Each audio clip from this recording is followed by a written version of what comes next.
Iya. Baik, kita akan masuk ke materi function dan prosedur ya.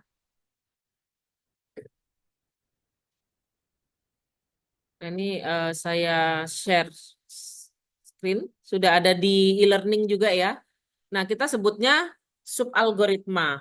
Kenapa disebut subalgoritma? Karena kalau kalian tahu ya, algoritma itu kan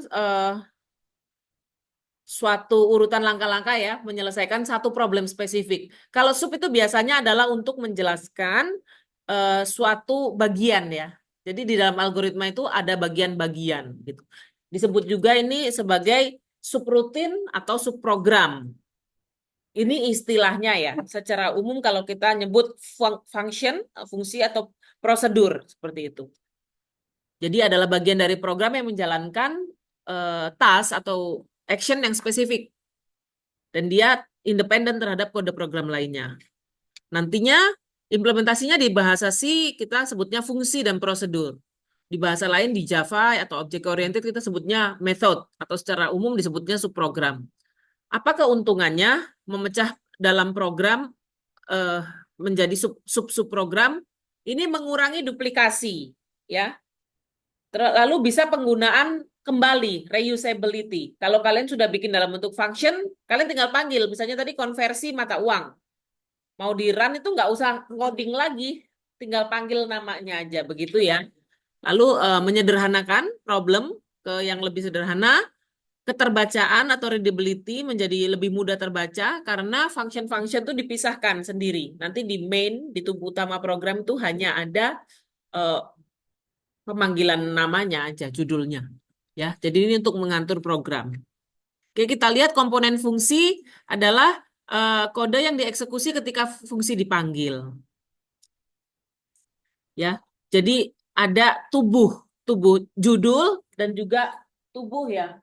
Kalau fungsi itu dia ada terdiri dari judul fungsi dan ya tubuhnya fungsi. Demikian juga prosedur, gitu ya. Nanti bagaimana berinteraksi sama fungsi? Kita melewatkan parameter. Parameter ke dalam fungsi itu. Itu untuk inputnya ya atau outputnya. Nanti ketika kita memanggil fungsi, maka akan ada nilai yang dikembalikan. Nah, itu ya. Fungsi versus prosedur. Bedanya apa? Fungsi itu mengembalikan nilai sedangkan prosedur tidak. Mengembalikan apa? Kalau prosedur biasanya mengembalikan action dia ya, seurutan tindakan. Kalau fungsi ya nilai. Makanya nanti kita harus pakai variabel penampung untuk hasil fungsinya. Kalau yang dikembalikan nilainya integer ya variabel penampungnya integer. Kalau karakter ya karakter begitu ya. Jadi kalau prosedur tidak mengembalikan nilai. Fungsi dan prosedur kalau di bahasa objek oriented seperti Java itu disebutnya method gitu. Pada C atau C++ tidak dibedakan fungsi dan prosedur, tapi Anda yang harus tahu. Taunya dari mana? Karena fungsi tadi mengembalikan nilai, biasanya di depannya itu ada, di depan nama fungsi itu ada tipe data kembaliannya. Kalau kita berharap fungsinya, fungsi menghitung luas lingkaran. Itu kira-kira apa sih? Kalau luas lingkaran tuh gimana rumusnya? Pi R kuadrat. Berarti hasilnya berupa apa tuh tipe datanya?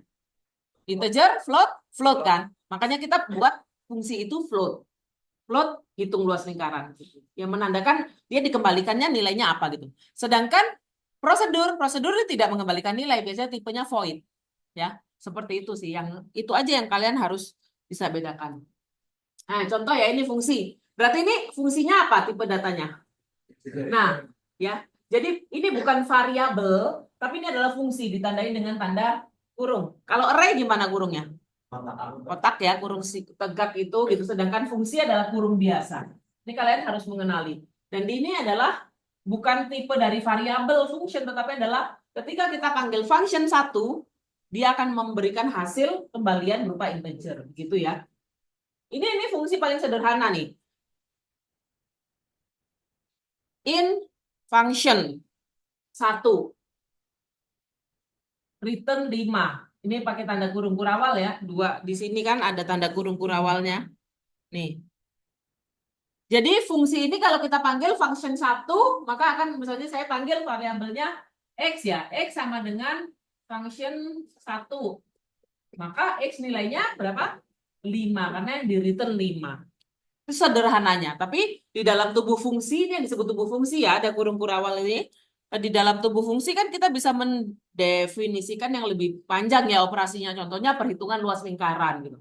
Kira-kira kalau fungsi luas lingkaran tadi Anda bilangnya float ya. Float luas lingkaran. Luas lingkaran. Ini pakai parameter apa ya? Yang perlu diinputkan untuk menghitung luas lingkaran. Ada berapa variabel? Dari kalau P itu variabel bukan sih? Konstanta. Anda tahu kan kalau konstanta itu kan kita define konstanta aja ya. Ada lagi selain jari-jari? Enggak, berarti kita cuma perlu variabel. Misalnya ya R jari-jari. Maka nanti di mana? Di dalamnya adalah ya kita akan return ZP-nya udah dibuat ya. P kali R kali R. Maka ketika dipanggil luas lingkaran ini kita pakai variabel hasil gitu ya. Hasil sama dengan luas ling dalam kurung misalnya kita masukkan 10 gitu. Jadi akan mengoperasikan di sini. Paham ya? Itulah makanya disebut subprogram. Dia seperti program yang berdiri sendiri padahal dia adalah bagian dari program. Ini di sini yang di dalam tanda kurung itu adalah parameter kita sebutnya ya. Tadi contohnya R. Ini tanpa parameter tuh boleh gitu. Ini deklarasi fungsi ya. Jadi tipe data, nama fungsi, lalu yang di dalam kurung. Parameter bisa lebih satu. Misalnya kalau kita mau menghitung luas persegi panjang, itu parameternya apa? Panjang sama lebar. Panjang sama lebar berarti 2 kan? Ya. Kalau luas dari balok, panjang, lebar, tinggi berarti butuh 3 parameter. Jadi Anda yang harus mendesain ya, mendefinisikan ini butuhnya apa gitu dan berapa parameter. Ada yang tidak butuh parameter yang Bapak. Oke, ini bagian deklarasi ya. Kita pakainya kurung kurawal ya, maaf ini salah. Ini kurung kurawal. Di sini bukan kurung biasa. Kalau kurung biasa itu adalah buat array. Buat fungsi. Oke, di sini udah ya. Tadi Anda baca tipe data menyatakan tipe dari hasil fungsi, dia returnnya apa? Parameter bisa lebih satu. Tipe data parameter menyatakan tipe data yang dimasukkan ke dalam fungsi. Ya, contohnya kita analisis fungsi ini. Fungsi ini apa nama fungsinya? Jumlah ya. Returnnya bertipe? Tipenya apa? Tipe datanya dari fungsi ini. Tipe yang dikembalikan ketika memanggil fungsi ini. Ya, integer ya. Ada parameter? X sama Y bertipe integer ya. Apa yang dilakukan? Nah, ini tubuh fungsinya ya. Ini tanda kurung kurawal. Bukan tanda kurung biasa ya, tapi kurung kurawal. Dia adalah, kita bisa menambahkannya yang disebut variabel lokal nih, Z ini. Variabel yang hanya berlaku di dalam fungsi saja. Nah, Anda udah ketemu. Kan pernah ingat ya, variabel ada global, ada lokal gitu. Variabel dalam fungsi saja disebut variabel lokal. Nah, lalu apa yang dilakukan? Z sama dengan X plus Y. Dijumlahkan nih, X dari mana? Ya, data yang dimasukkan di sini. Ya, ini Y. Kemudian return Z gitu. Sehingga ketika kita panggil nanti di dalam program ya, di dalam main kita panggil ada hasil sama dengan jumlah 2,4. Maka apa hasil? Apa yang akan ditampilkan?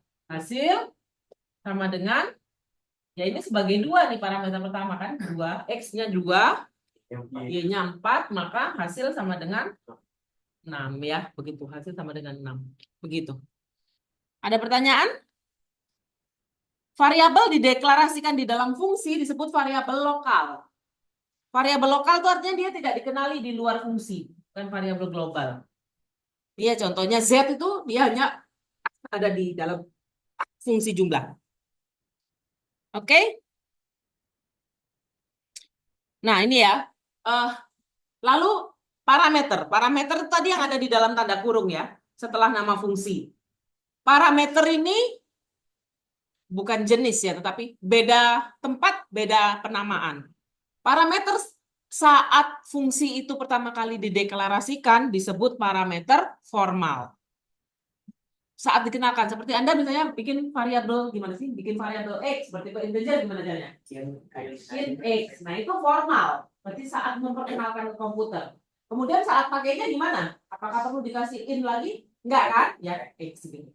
Nah, yang menariknya tentang fungsi, parameter ini bisa berubah-ubah namanya, tapi peran atau role-nya ya, kegunaan atau fungsinya itu adalah tetap.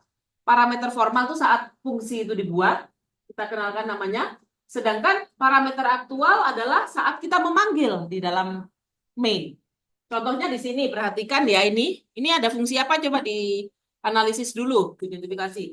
Fungsi jumlah ya, returnnya bertipe integer. Ada berapa parameter? X sama Y ya. Ini kalau saat mengenalkan fungsi pertama kali, kita harus jelaskan juga parameternya itu, tipe datanya itu apa. Ya, X bertipe integer, Y bertipe integer juga. Jadi kita nggak bisa masukin selain integer gitu.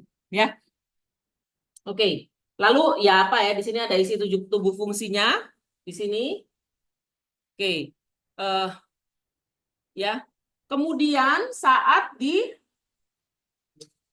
ya, misalnya ini di dalam main, katakan di dalam main. Ini ada pemanggilan jumlah 10-20. Apa artinya? Dia memanggil fungsi. Ya, panggil fungsi jumlah ya. Input nilai X sebagai X-nya 10. Nah, ini yang disebut sebagai parameter aktual. Paham? Parameter aktual bisa kita ganti-ganti kan nilainya kan? Kita bisa ganti-ganti. Sedangkan parameter formal tuh ya sekali saja saat dibuat, saat diciptakan. Oke? Paham? Ya, ini contoh ya. Coba dianalisa ini bagaimana? Fungsi apa namanya? Persentase ya. Returnnya float. Ada berapa parameter input? Parameter A ya dan B. Operasinya ngapain? Ini apa nih? Baris 2 ini. Ada float C itu artinya apa? Dia membuat variabel lokal namanya C ya. C sama dengan apa ini? A bagi B kali 100 ya. Ya, dan return C. Jadi ketika kita nanti masukkan, kita panggil ya persentase 10,50 gitu.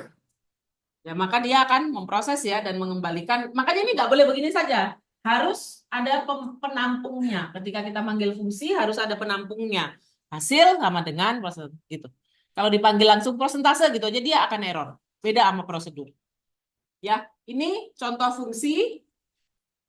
Coba perhatikan ya di layar. Coba dianalisa. Ini fungsi yang udah digabung sama tubuh program. Biasanya ini kan header ya, include, kemudian ada langsung main ya. Anda tahu di atas main itu kan tempatnya deklarasi variabel global ya, global. Nah, biasanya fungsi kita buat, fungsi prosedur itu juga di situ. Kalau dia nggak dipisahkan sebagai file lain, letaknya adalah di atas main, di bagian deklarasi variabel global. Ya, di atasnya main sini. Oke, ini variabel biasa kan? Ini adalah fungsi. Coba Anda bisa menganalisis fungsinya? Ya, tadi udah kita bahas ya. Yang pentingnya itu saat parameter aktualnya, saat dipanggil di dalam main. Nah, di sini kita punya X, Y. Nah, ini dia harus Z tadi dibuat sini ya. Z sama dengan, nah ini karena fungsi dia harus, pas manggilnya harus tanggung jawab, harus kasih tempat nampung gitu. Ya kan? Ya sama logikanya kalau kita pesan makanan atau masak harus ada piringnya, harus ada gelasnya. Seperti itu ya. Oke, berarti berapa ini maksudnya parameter aktualnya? X-nya 5, Y-nya 10. Ya, lalu tampilkan aja Z. Jadi rapi kan program. Bayangkan main Anda kalau semua udah Anda rapikan dalam bentuk fungsi kan rapi ini. Karena detil-detil fungsinya ada di atas. Nah itu ya algoritma. Ada pertanyaan? Ini belum mencoba dulu ya. Saya mau materi dulu aja semua. Setelah itu kalian coba. Saya lanjutkan dengan fungsi tanpa return. Sebenarnya prosedur itu adalah fungsi yang tanpa return. Dia fungsi juga. Tapi karena tanpa return, kita nggak kasih, dia kasih tipe datanya adalah void. Void ya. Contohnya di sini apa nama prosedurnya? Ya. Ya Anda harus tahu langsung, oh ini prosedur karena dia void. Ngapain kira-kira dia di dalam? Di dalam. Hmm? Ya, hello 10 kali. Ya, itu dia nggak mereturn apa-apa kan? Dia nggak mereturn nilai seperti kayak fungsi tadi yang tipenya tertentu, tapi dia action. Bisa begitu ya. Coba Anda panggilnya ya langsung aja. Nggak perlu ditampung karena dia nggak return apa-apa kan. Nanti ini dicoba. Ya ini ada lagi. Coba kita lihat ngapain ini. Dia membuat prosedur dengan membuat ulang. Itu dia mendeklarasikan karakter dan jumlah karakter di datanya char, jumlah integer, dan di situ Apa yang dilakukan?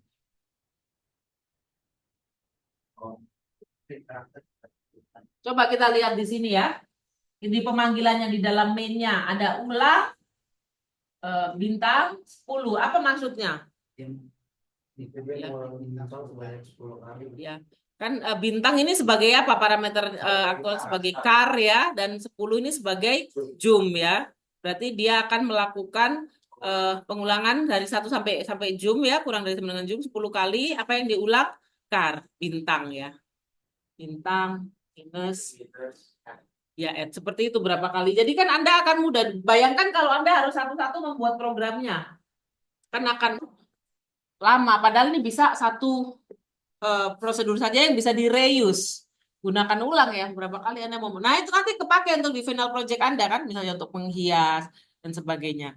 Oke ya, lalu di sini ada latihan. Ah, coba dilihat. Apa latihannya? Nah, kita udah definisikan nih.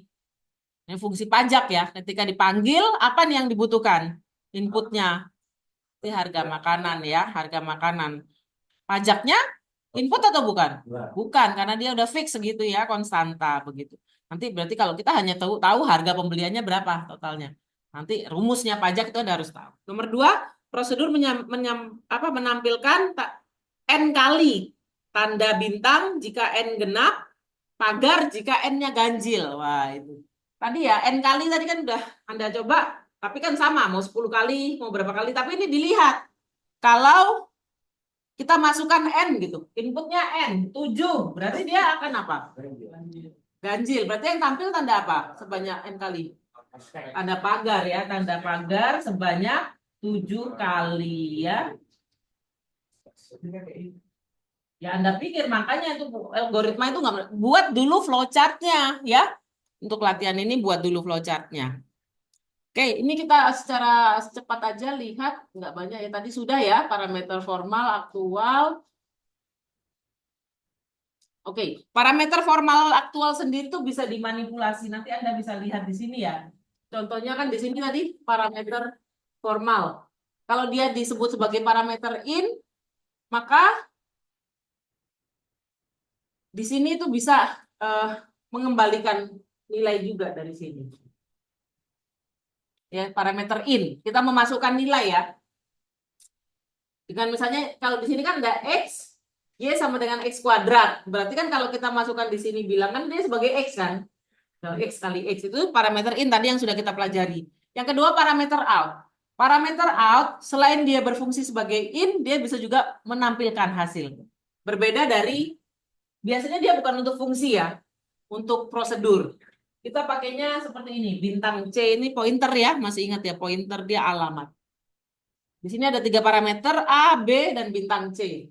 Bintang C sama dengan A plus B. Jadi saat panggil di sini jumlah. Nah, kalau pointer kita pakainya dan.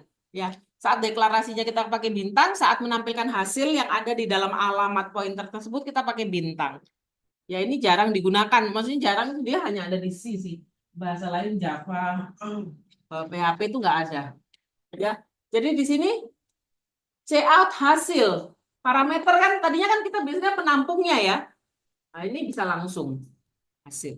Ya itu deh. Terus ada juga parameter in out, itu dia sebagai fungsinya sebagai in, dia sebagai out juga. Itu ya nanti dicek. Lalu di sini yang terakhir adalah parameter bertipe array. Bisa juga. Tadi ya, parameter itu bisa berbentuk array juga. Nih. Ini array kan, yang mana array? Coba Anda udah kenal array kan, udah belajar minggu lalu. Nah, A ini array. Ya. A ini adalah array. Nah, bagaimana dia? Masukkan elemen. Nah, ini isinya. AI. Jadi saat kita panggil, mana di sini ya, isi array. Ini kan array-nya array nilai. Cuma waktu manggil, dia nggak usah tanda array, otomatis. Size itu adalah sampai ke berapa. Gitu kan. Intinya parameter itu nggak harus variabel aja, dia bisa array ya. Oke, yang terakhir itu adalah overloading. Overloading, ini materinya aja dulu ya, saya sampaikan sebelum Anda latihan. Overloading itu dia fungsi yang namanya sama tapi beda tugasnya. Beda fungsi, jangan fungsi lagi deh. Ya, coba perhatikan. Ini, 2 ini. Mana yang prosedur? Yang atas atau yang bawah? Yang atas ya, void. Yang mana yang fungsi? Yang bawah ya, karena dia punya return gitu. Sama nggak parameternya? Jadi ini satu, ini dua ya. Dan dia apa yang dilakukan di prosedurnya? Dia ngeprint X. Kalau yang di fungsi apa yang dilakukan? Dia meng-return X kali Y gitu. Kan namanya, perhatikan. Kayak nggak ada nama lain ya. Sama persis. Compiler bingung nggak kira-kira? Tidak, dia tidak bingung. Ini yang disebut namanya overloading, function overloading. Sama namanya, tapi tidak akan bingung. Perhatikan di sini ya, itu kan udah dibuat ya tadi function prosedurnya. Di sini main. Perhatikan karena pertama kali fungsi program dijalankan itu dia akan ke main. Main itulah yang dieksekusi. Anda mau buat fungsi banyak-banyaknya, dia eksekusinya dari sini. Ya ada A5, B5, C5. Nah, ini kira-kira compiler akan memanggil yang mana nih? Kalau ini, operasi A. Terus, yang apa namanya tadi? Ya, prosedur, karena ada namanya ya, bukan yang void. Karena tadi udah saya kenalkan, kan Anda. Ya, jadi akan memanggil prosedur ya. Prosedur, jadi apa yang dilakukan ini? Menampilkan A ya. Terus kalau yang ini, yang bawah, yang D sama dengan ini, dia akan panggil yang mana? Fungsi ya, atau function, yaitu dia akan mengambil B kali C. Compiler tidak akan salah, karena dia mengikuti strukturnya ya. Gitu. Nah ini ya, banyak ya materinya. Kalian tinggal mengerjakan tadi udah ada 2 latihan, ini latihan 3. Buat prosedur mengisi array. A. Banyak elemen terserah user. Buat 2 fungsi untuk mencari nilai maksimum, mencari minimum. Ini Anda harus dilatih ya. Tadi udah kan pakai array kan udah ya. Udah ada nanti dibuat. Lalu materi yang terakhir adalah tentang fungsi rekursi. Tadi udah overloading. Namanya sama, tugasnya beda. Compiler tidak bingung. Yang terakhir adalah materi fungsi adalah tentang fungsi rekursi. Apa itu rekursi? Rekursi itu adalah fungsi yang di dalam tubuh fungsinya memanggil nama fungsinya sendiri, dirinya sendiri. Paham nggak? Kan tadi fungsi kan punya tubuh kan? Di dalam tubuh ada dia panggil fungsi lagi. Boleh? Boleh. Dalam tubuh itu kita panggil fungsi-fungsi lain juga boleh kok kalau sudah programnya kompleks. Ini memanggil dirinya sendiri. Contohnya adalah pada faktorial ya. Anda tahu faktorial ya? Perkalian, oh ya keluar ya. Itu mundur gitu.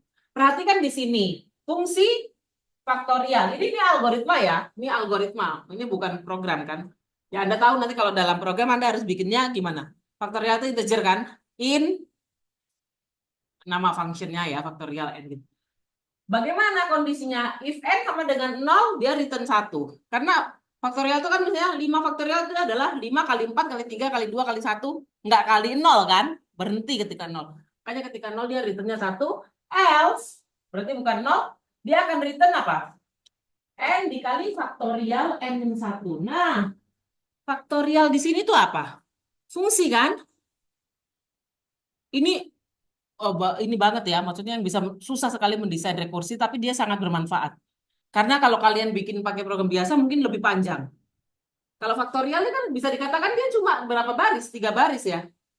Dia akan terus menurun selama kalau dia udah 0 baru dia berhenti kan. Maksudnya nggak manggil lagi kalau udah 0 dia returnnya yang 1. Selama kalau tadi dia 5, kemudian dia akan return apa? 5 kali faktorial 5 min 1 berapa? 4 gitu kan. Ya nggak? Kalau 4 berapa? 4 kali faktorial 3 gitu kan. 3 kali faktorial 2 kali faktorial 1 masih 1 kali faktorial 0. Berapa faktorial 0? Ini returnnya 1. Jadi dia adalah 5 kali 4 kali 3 kali 2 kali 1 kali 1. Tapi dia secara apa? Dia rekursif ya. Pakai Anda lihat for-nya nggak di sini? Nggak ada kan? Tapi dia bisa beriterasi. Makanya ingat ya, repetisi itu kan pengulangan kan. Line for, while, dia bisa juga pakai rekursi. Oke? Jadi seperti itu ya materinya. Kalian coba semua latihan dan tugasnya untuk pendalaman dari pemahaman tentang function array ini. Ini materi yang terakhir dan yang paling, menurut saya paling susah ya. Paling susah dibanding array. Makanya harus dicoba. itu aja dulu untuk materinya ya.